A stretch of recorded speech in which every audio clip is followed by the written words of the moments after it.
U.S. military aircraft have carried out strikes in eastern Syria against facilities associated with Iranian-backed militant groups believed to be responsible for more than a dozen rocket and drone attacks on American troops in Iraq and Syria that injured 21 service members, the military said Thursday night. Today, at President Biden's direction, U.S. military forces conducted self-defense strikes on two facilities in eastern Syria used by Iran's Islamic Revolutionary Guard Corps (IRGC) and affiliated groups, said Defense Secretary Lloyd Austin in a statement. These precision self-defense strikes are a response to a series of ongoing and mostly unsuccessful attacks against U.S. personnel in Iraq and Syria by Iranian-backed militia groups that began on October 17, he said. The president has no higher priority than the safety of U.S. personnel, and he directed today's action to make clear that the United States will not tolerate such attacks and will defend itself, its personnel, and its interests, he added.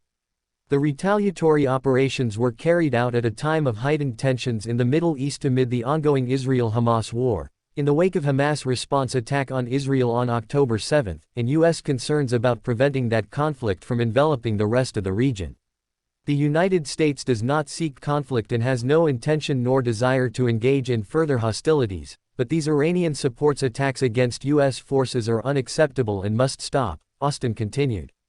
Iran wants to hide its hand and deny its role in these attacks against our forces. We will not let them.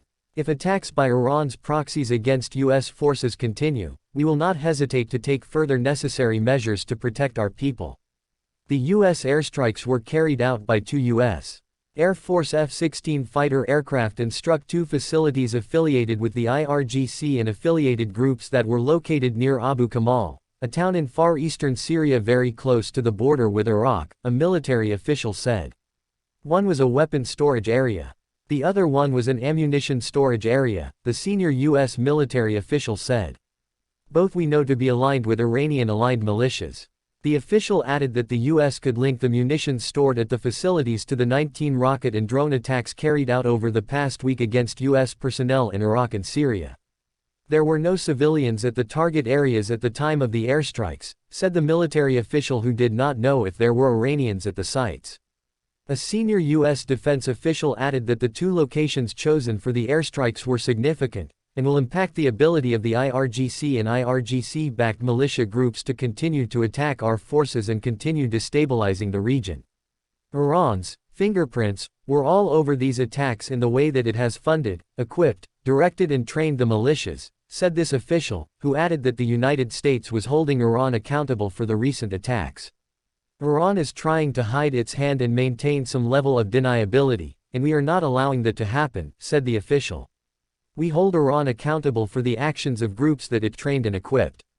There's a direct tie between the militia groups and all the front organizations that claim responsibility for attacks against U.S. personnel, said the official. The official stressed that the American airstrikes were not related to the Israel-Hamas conflict and were about protecting American troops. Iran might see them as linked, that's up to Iran, said the official. What we want is for Iran to take very specific actions, to direct its militias and proxies to stand down. America has deployed 2 aircraft carriers as well as additional fighter squadrons and air defense systems to the Middle East to deter Iran or Hezbollah, the Iran-sponsored militant group that operates in southern Lebanon, from getting involved by launching a wider assault on Israel.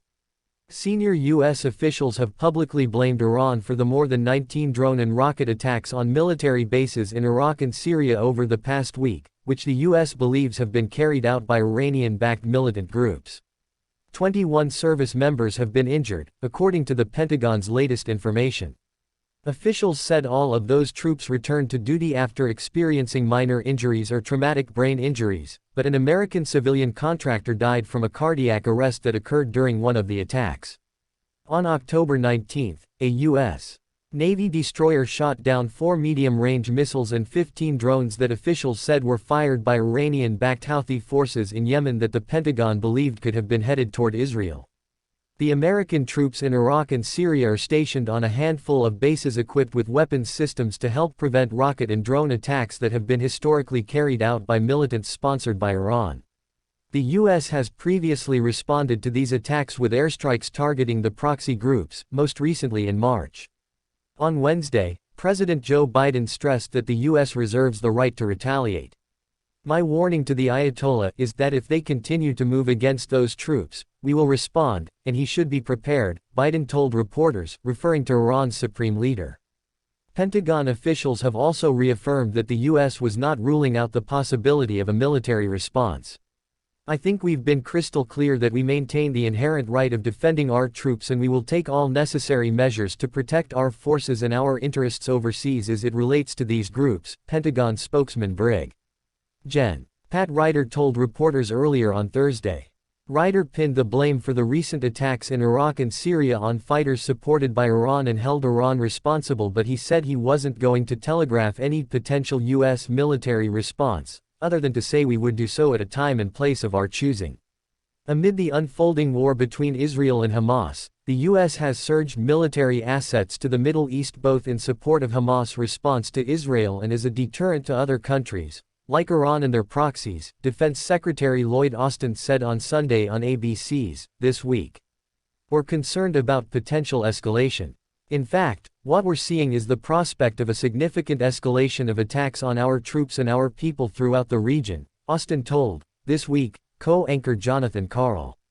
The U.S. has also sought to tamp down fears that the war could spiral out, in the kind of escalation not seen in the Middle East in decades. The United States does not seek conflict with Iran. We do not want this war to widen, Secretary of State Antony Blinken said at a meeting of the UN Security Council on Tuesday. But if Iran or its proxies attack U.S. personnel anywhere, make no mistake, we will defend our people, we will defend our security, swiftly and decisively.